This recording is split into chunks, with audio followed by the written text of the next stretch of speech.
because you are a woman, they wouldn't say, no way, she's saying a bullshit, or some stupid things. So most of the time I had to do the work myself. So when in the blind tasting, the wines were showing so well, the people were saying, oh, Chiara Boschis? Oh, really? They didn't believe that I could do the work. And today, the girls are proving how sometimes the impossible can become normal, no? This is Harman Skurnik, and welcome to another episode of Skurnik Unfiltered. With me now is none other than Mark Fornatale, the portfolio director of all things Italian here at Skurnik. Welcome, Mark. Thank you. It's good to be here, Harman. You just sat down with one of my favorite Piedmont wine producers, Chiara Boschis of Pira. Mine too, really. She's been a very special person in our lives. And she said in the interview how she considers herself a part of the Skurnik family. It's nice to work with people for such a long time. And I've worked with her for 22 years almost, and you worked with her for longer than that. From the very first vintage, which I think was 1990. That's right. So you sold that 1990 Barolo Reserva. In fact, I may even have a bottle in my cellar, which would be something to enjoy soon, I think. But so she's a unique figure in the world of Piedmont for so many reasons.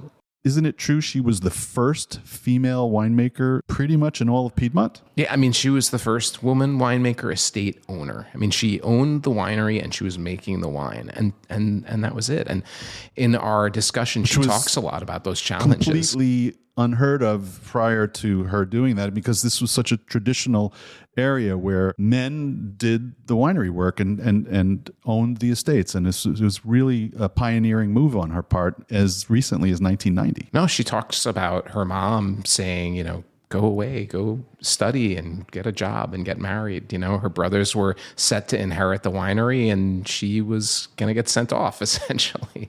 Talk about headwinds, right? She had to fight those kinds of prevailing notions, and she not only succeeded, but she led the way for other women to be part of the Piedmont scene, including Silvia Altari, who we work with, and several others. The Scavino sisters, to mention others. Yeah, absolutely. I remember when she started out, she comes from a very famous Piedmont family that owned the very famous Borgogno estate, right? Yes, the Giacomo Borgogno estate, founded in 1761, was her mother's inheritance, essentially. And so she broke away from that to do this thing on her own, very successfully now. And I remember when she toured the United States as one of the Barolo Boys. So amazing. Incredible times. I had her talk a little bit about that as well. The Barolo Girl. They brought Barolo to America's tables. And now she's planning for the future. She's got the second generation joining her. And That's right. After the sale of Borgogno in 2008, her brother Giorgio joined her at Pira, and luckily he has 3 daughters, 2 of whom right now are involved in the winery, Beatrice and Elena, who's with Chiara during our podcast. It's a good thing he has daughters, because she would never just bring on a male winemaker, right? Some dude. So continue the legacy that she's created. We know her so well. I don't know that our listeners know her as well. So let's dive right in and listen to your interview with the one and only Chiara Boschis. Special person. Enjoy.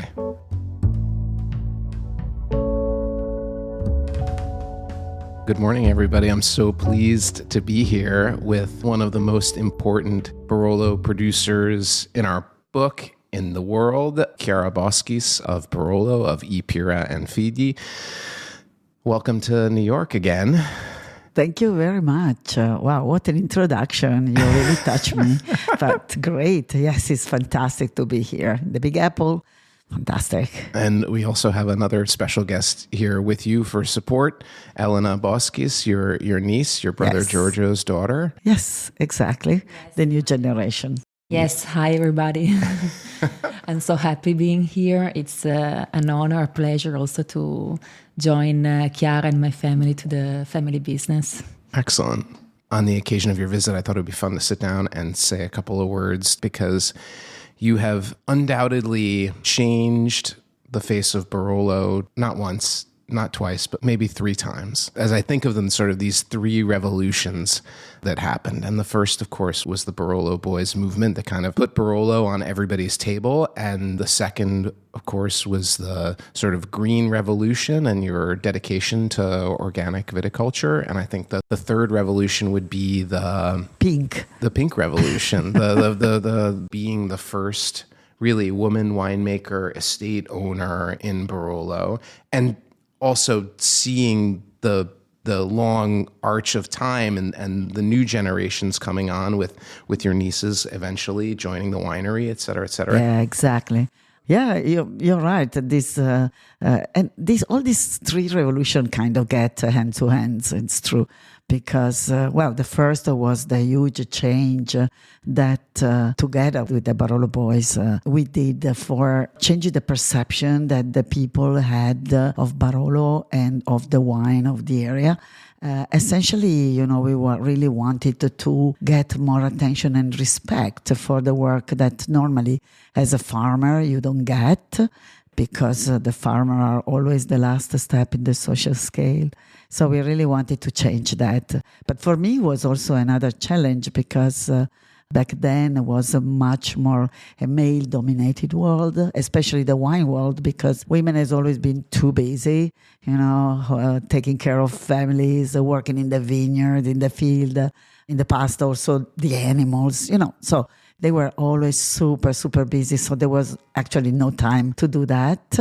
And I have to say that I dedicate my life to the work in the vineyard, in the cellar. And of course, I had to kind of sacrifice my personal life because back then it was more like a choice. Or you want to do that, or you want to do that, right? So and that I feel like I was feeling like I was obliged to have a family, marry someone, have children, and go away. No, I really wanted. I'm, a little bit, come si dice, testarda, hard-headed, we'd say. So I really wanted to follow my dream, which actually I got it from my family because I fell in love with this work thanks to the fact that my family were so passionate, and I learned this love since I was very young, helping the family. Maybe. Right. We can't talk about Chiara Boschis without also talking about Giacomo Borgogno, right? That was your family's winery that was founded in 1761. Yeah, I was. Me and my brothers were the 9th generation. But of course, the winery was left to my 2 brothers, so I was not considered to take over. And of course, I was trying to find my own path. So I was lucky enough that in 81 I had the opportunity to take over the winery. It was not easy, of course, because it came from the fact that unfortunately Mr. Pira, Gigi Pira, unfortunately died, and the 2 sisters asked support to my family, to whom they offer also to take over the winery after 1 year of help. And of course, my parents did already have a winery. And so that was a sign of the time for me. And I stepped in. And you were working already, right? You had studied economy and commerce, right? Yes, and you were working for a consulting company in Turin, right? Yes, my family, they encouraged me to do this study, which I hated, to be honest, because it was not my nature. But they encouraged me because they thought, maybe with this bad character, she will never get married, and so she can help the brothers. But that was not my plan. So oh my gosh. I did it because I was a good girl, good daughter. But soon as I could, I went on my own path, and luckily, I was able to get, with the support of my family, of course, to get a mortgage to buy the winery, which today probably would have been even impossible. But back then, yes. And so I'm happy that I threw myself in this adventure, because I'm also lucky. I have to say that when I started the Barolo movement, I was just moving his first steps. So I joined this group of crazy revolutionary winemaker, and I have to say that they accepted me, even if they were looking at me with suspicious eyes. But I had to prove myself, to work hard and to be at their level. And so every year performing with good wine. And of course, it was not easy, but a lot of work. But I learned so much. From 1981, 1982, the wines at Pira were made by your brothers. Yes. And then you took over in 1990? Yeah, or? at the end of the 80s. But as soon as I started to make the wine in a different way, then my brother, my family, my father, let's say, they started to cut the bridges, let's say, because it was... there were different things, we were experimenting with the different vinification, longer time of fermentation, shorter time of fermentation. We tried them all, and all this experimenting, we were comparing one another experiment, and so everyone was going in that direction. But at the beginning, we were moving in a completely new world. So we were also worried because, the Barolo has a tasting commission. So we were worried that they couldn't recognize, the traditional Barolo. But I have to say that our Barolo were simply clean and beautiful, with more flour, more fruit. But at the beginning was uncertain, our move. Going back, I remember you telling me this story that one of the parts of this Barolo Boys revolution was also cropping less fruit in the vineyard. Yes. And that was a big scandal for your yes. family, that one of the neighbors... Could you tell that story? Yeah, I remember that we were trying to do it in the evening, so in order that people didn't see us. So you didn't go out at night to green harvest because it was so scandalous, yes. right? Yes. And I imagine that because the people were coming from a period of poverty, the starvation during the Second World War. So to see these young people throw away the grape was really a scandal. Like also when we were buying new barrel and all this new equipment. So all this, why spend money on that? Yeah. Why throw away good grapes? Yeah, exactly. Right? So it was really a scandal. We were doing in the evening, or I was also taking away in bags. But, you can do it for a while. I was doing for the first row, hoping that they didn't realize that at the end, I was throwing away so much grape. But my neighbor spotted anyway. And so he called my father, hey, you have to call the crazy department of the hospital and put your daughter in the She's in out there side. cutting grapes off the plant. We've got to hospitalize her, right? Exactly. I mean, it's crazy, But it was absolutely crazy. And today everybody do it. So you see how sometimes the impossible can become normal, no? What is so scandalous or innovative at a certain point then become the rule. So, but that then was really a shock, right? Yes. I can only imagine. It's the late 1980s. It's Italy, as the Italians would say, a maschilista society. What was it like being a woman directing a winery with men that probably older than you, that had always worked in the vineyards and that thought that they knew what they were doing, and you're telling them to do these different things? How did that work out for you? Yeah, it was very, very weird and very difficult. First, because you are a woman, they wouldn't say, no way, she's saying a bullshit, or some stupid things. So most of the time I had to do the work myself. And for the others, I have to say my friend started to appreciate when they saw the result. So when in the blind tasting, the wines were showing so well. So the people were saying, oh, Chiara Boschis? Oh, really? And so everybody were, at the beginning, very suspicious. They say, no way you can do that. They didn't believe that I could do the work. And today, the girls are doing all the work exactly like the boys. So there's no difference. You started the wave, and now there are so many estates that Absolutely. are run entirely by women. I think about Paolo Scavino. I think about Elio Altare. Yes, so many good girls. Yeah, out there. Yeah, but in the past, I remember the first to say to the girl, don't stay in the countryside, were the mother, because they were experimenting so much hard work. So for them, it was essentially a life of sacrifices. So they would say, okay, I prefer you to marry a worker of Fiat, so you can go in apartment, you have the water in the apartment, you don't have to go to the river, or things like that. So it was a much better life. But this revolution, I think that the change also from the economical side, not only from the social side. So in the past, as I was telling you, was a story of poverty. But for us, we understood right away that to become a cool farmer, we had to make a great wine and to sell the wine, not anymore to sell the grape. And back then, the margin were so small that in a bad vintage, you could bankrupt.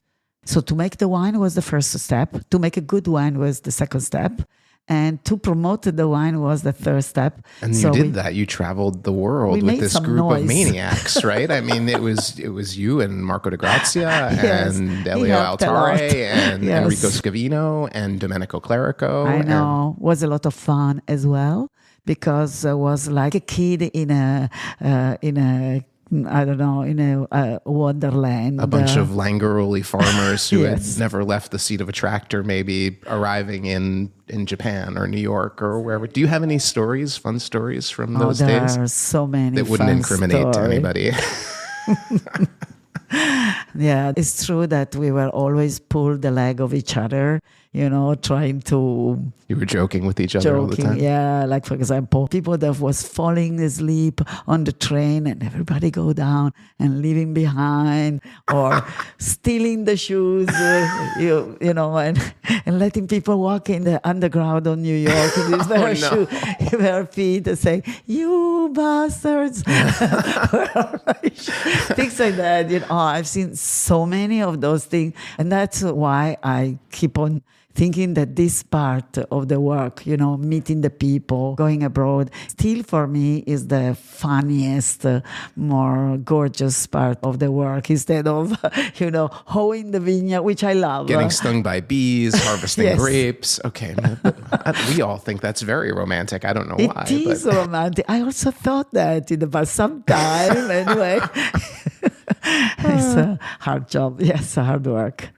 And so we mentioned that we have the next generation with you today. Exactly. So the fact that this pink revolution started, even the wine writer recognized it, and they started to say, Piedmont, the women lead the way. And you guys were on the cover of the Wine Spectator a few years ago. I remember that. Exactly.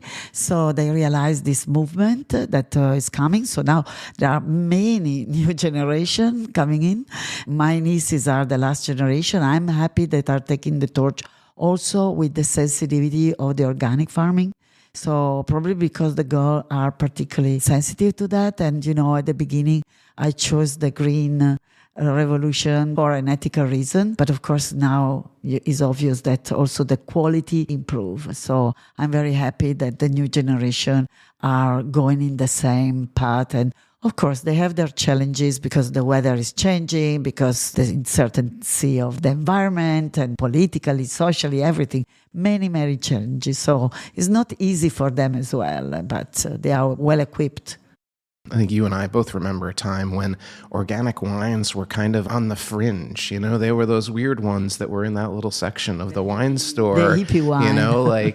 But now it's so mainstream. But when you started, it was not. So was there also a resistance on the part of the market, or? Yeah, people thought that organic was something like the son of the flowers, or the hippie could appreciate the strange people, and so they were thinking that the wine should have been stinky or rustical or things like that. But no, absolutely. It's even more clean. You have to take more care of that. And organic is not popular essentially because you make less wine. It's more expensive. So it's not so easy to make it. But yeah, you're right. At the beginning, we're like the outsiders. The outsider. But today, the people appreciate the effort and understand there's more difficulties and cost and higher cost to make it. So it changed the perception. Elena, what's your perception? I mean, did you grow up and it was kind of like always organic, or was it strange for you to be a part of that, or was it completely natural? Well, even though we asked properly for the certification in 2010, we've always been organic. And also as a family, we were always keeping an eye on the nature, also separating the trash was very important for us since we were kids, on the recycle. So it was something that we all had in our blood, let's say. Cleaning the street. Cleaning the street, I remember, yes, with my mother. weekend. She was walking to the border of the street, cleaning the streets. Attention to the environment. Yes, exactly. It was something we already had in our soul, in our blood. And then it came natural because it was not something that was forced. And then also the certification came naturally. It's also a guarantee for the customer. So that's why we did it. Because, of course, everyone can say that we are organic. But then eventually, as we could see on the past years, where the climate change, really challenged the farmers, because when there's a lot of rain, then you have humidity problems in the vineyard, fungal diseases. So it's difficult to stuck with the organic farming. But if you have the certification, then it's quite compulsory for you. But we will keep for sure following this path. It's challenging. You have to work very much on prevention. But it's the right choice to do if we don't want to mess up the world. So, your father was working at Giacomo Borgogno until they sold the winery, and then he was out of a job. And shortly thereafter, he came to work at Ipira. Isn't that wonderful? I immediately grab him. But there were a lot of changes that happened at Ipira then at that time with the arrival of Giorgio. It wasn't just the wines that you produced and the vineyards that you were able to purchase. Yeah. Well, it's a matter of changes that you also do naturally. But when my brother joined me, and we bought also more vineyard, he had a great experience in a very classic and traditional winemaking, while, of course, on my side, I had this sort of revolutionary background. So I think that we managed to find the perfect balance between the two history and our two background. So today, I think that we take the best of both. Right? Back then I was a terroirist, so focused only on single cru. And today I still convinced that is one of the key of interpretation of Barolo is really to read the diversity of the terroir. And so our two most diverse Barolo, the Cannubi and the Mosconi, are vinified in purity to show the character of these differences of soil and terroir. But then we have 7 wonderful cru that could be vinified in purity, but I think that we decided to really make a homage to the heritage of our family, making classic wine. So the assemblage is the classic interpretation, which actually we love very much today. So I guess it was 2008 or 2009 Via Nuova, which had been a single vineyard from Pallagallo, which is the vineyard right behind your winery. That changed, and it was no longer a single vineyard, and it became the classic blend, the Barolo Classico, if you will. Yes. I remember the Giacomo Borgogno wine was always called Barolo Classico. It was one of the first to kind of give us that term that now we use for all of the entry-level Barolo. Oh, that's his Barolo Classico.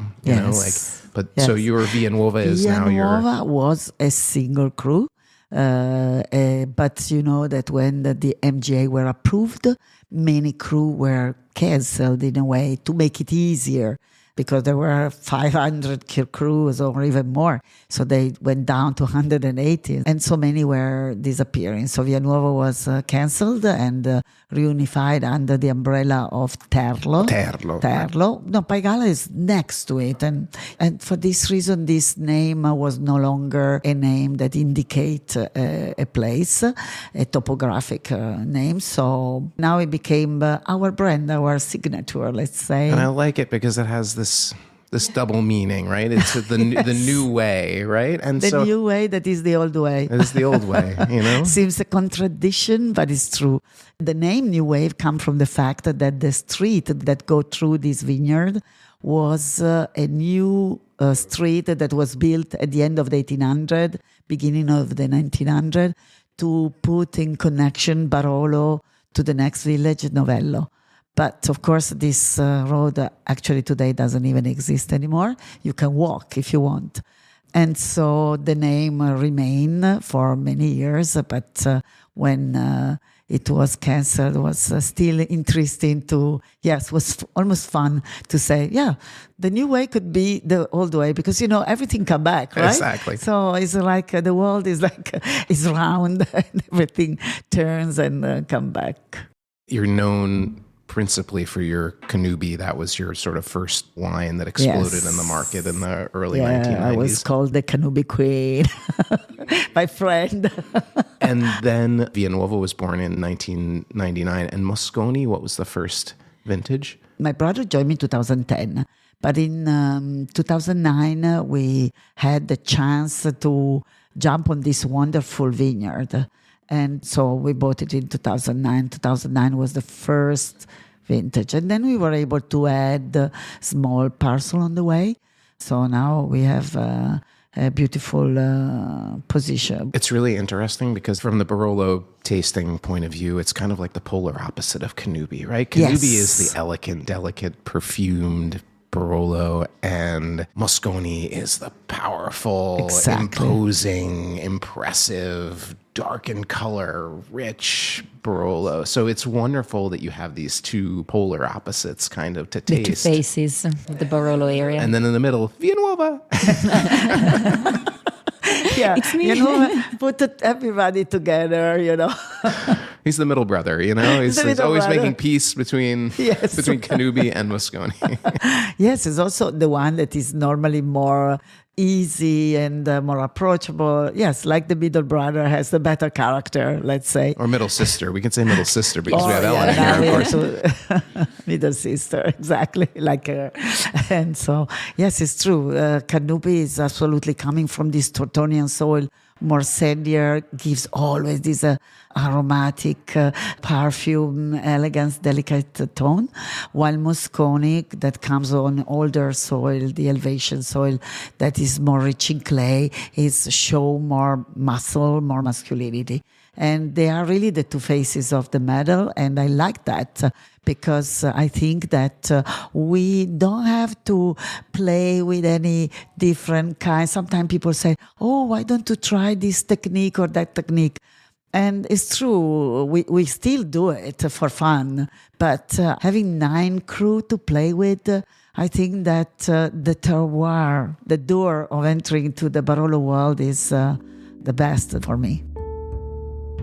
It was such a pleasure to talk to you both today. It's always good to check in, but I feel that Ipira, Chiara, your family is like a touchstone for us. Like, you can't talk about the Skurnik Italian portfolio without mentioning Chiara Boschis and Ipira. It's such an important estate to us. So thank you so much for taking the time to come. And Elena, it's a pleasure to have you in the market. Please come back again soon. Thank you. It's a pleasure for me too, coming here. Thank you. Thank you very much. For me, be part of the family of Skurnik is very important, not only for the fact that of course, you sell our wine, but really from the friendship point of view, that after so long is becoming really very, very important for me and for my family. Thank you so much.